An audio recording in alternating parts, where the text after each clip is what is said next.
श्री शिवाय नमस्तुभ्यम। दोस्तों, कैसे हैं आप सब? उम्मीद करते हैं कि अच्छे होंगे।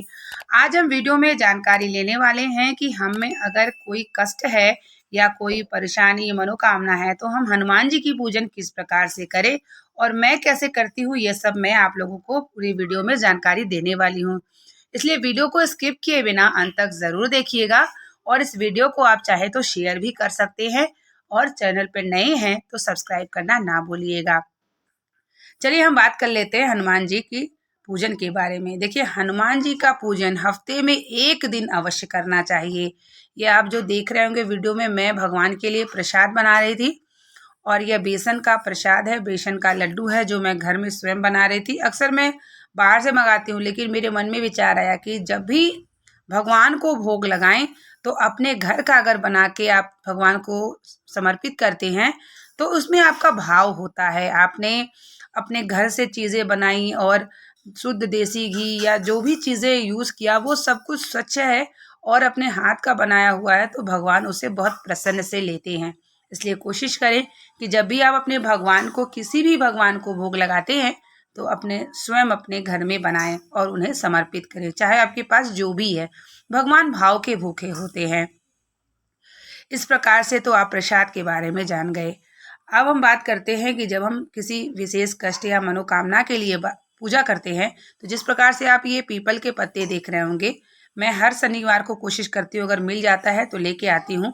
इसे साफ स्वच्छ धुल करके और सिंदूर में, अगर मेरे पास कोई भी तेल, जैसे सरसों का तेल हो गया या देसी घी हो गया या दीपम ऑयल हो गया, तो वो होता है तो उसमें मिक्स करके मैं राम राम लिखती हूँ। लेकिन अगर आपके पास चमेली का तेल हो तो बहुत ही अच्छा है, क्योंकि अगर किसी विशेष मनोकामना के लिए अगर पूजन किया जाता है तो हनुमान जी को चमेली का तेल भी प्रज्वलित किया जाता है दिया में, और उन सिंदूर में मिक्स करके अगर राम राम लिखते हैं और हनुमान जी से आप प्रार्थना करते हैं कि हमारी जिस भी जो भी कष्ट है, आपका जो भी परेशानी है या कोई मनोकामना है या कोई एग्ज़ाम है, तो आप जिस भी कार्य के लिए करते हैं और उस पर राम राम लिखते हुए हनुमान जी से विनती करते रहिए।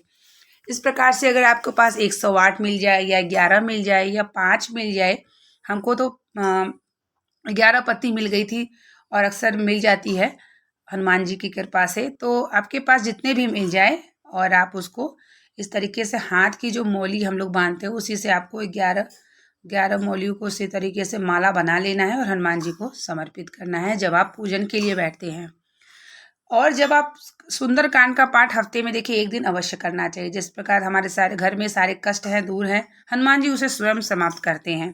हनुमान जी को सुंदरकांड का पाठ इतना प्रसन्न है होते हैं सुंदरकांड के पाठ से। ये आप वीडियो में देख रहे होंगे कि ये मैंने भगवान जी का कपड़ा जो था मैं साफ स्वच्छ करके इसको रख देती हूँ। इसे भगवान का जब कुछ भी सेवा करती हूँ तो उससे आपका भाव मिलता है भगवान को। तो जब भी आप सुंदरकांड का पाठ करते हैं तो हनुमान जी स्वयं आकर श्रवण करते हैं, उसको सुनते हैं। जब भी आप सुंदरकांड का पाठ करते हैं, हनुमान जी इतने प्रसन्न होते हैं कि थोड़ी देर के लिए वो वहाँ से हटते ही नहीं हैं।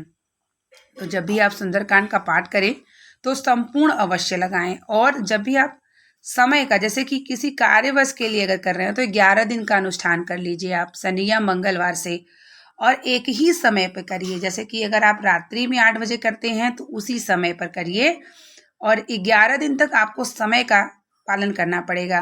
और इसी प्रकार से हनुमान जी को पीपल के पत्ते या तुलसी का पत्ता या आकड़े का जो होता है उसका पत्ता, कि तीनों में से किसी का पत्ता मिल जाए तो उस पर राम राम लिख के हनुमान जी को माला समर्पित करिए और घर का ही लड्डू बनाइए। जैसे जैसे मैंने आपको वीडियो में पिछले दिखाया कि घर का बनाया हुआ लड्डू अगर आप भगवान को समर्पित करते हैं तो उसमें आपका भाव भी होता है और आपके सारे कष्ट भी दूर होते हैं। जैसे आप हनुमान जी देखिए, ये कितने छोटे से हनुमान जी हैं।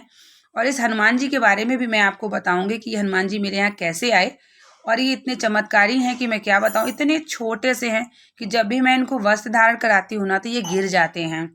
और इस प्रकार से मैं पूजन से पहले हनुमान जी का श्रृंगार करके और इनको अच्छे से एक जगह रख देती हूँ। फिर उसके बाद माला समर्पित करती हूँ, लड्डू समर्पित करती हूँ, दिया जलाती हूँ। उसके बाद मैं अपना पाठ शुरू करती हूँ। और जब भी आप सुंदरकांड का पाठ करें तो दोहा अवश्य लगाएं। जैसे 60 होता है अध्याय, तो 60 दोहा अवश्य लगाएं और हनुमान चालीसा का संपूर्ण लगाएं। जब हनुमान चालीसा करने के बाद ही आपको सुंदरकांड शुरू करना चाहिए और सुंदरकांड जब समाप्त हो जाए तो उसके बाद आपको हनुमान चालीसा का पाठ करना चाहिए। अगर आप 11 दिन तक नियम बनाते हैं या 21 दिन का नियम बनाते हैं या 41 दिन का नियम बनाते हैं और इसी एक ही समय पर पूजन करते हैं और प्रतिदिन माला समर्पित करते हैं राम राम लिख के, आपके कोई भी ऐसे कार्य नहीं है कि जो नहीं हो सकते। हनुमान जी स्वयं आपका कार्य, आपका कष्ट, आपका जो भी है वह स्वयं आते हैं उसको कष्ट करने। ये भोलेनाथ के 11वें स्वरूप है हनुमान जी, और ये सारे प्रकार के कष्ट को समाप्त करते हैं। यहाँ मैं सुंदरकांड का पाठ कर रही थी। इसी प्रकार से मैं आप लोगों के लिए जानकारी वाली वीडियो लाती रहती हूँ, जहाँ तक मैं जानकारी लेती हूँ और आप लोगों को शेयर करती हूँ, ताकि जो लोग भी व्यूवर्स मेरे वीडियो देखते हैं वो भी इसी प्रकार से पूजन करके अपनी मनोकामना पूर्ण कर सकते हैं।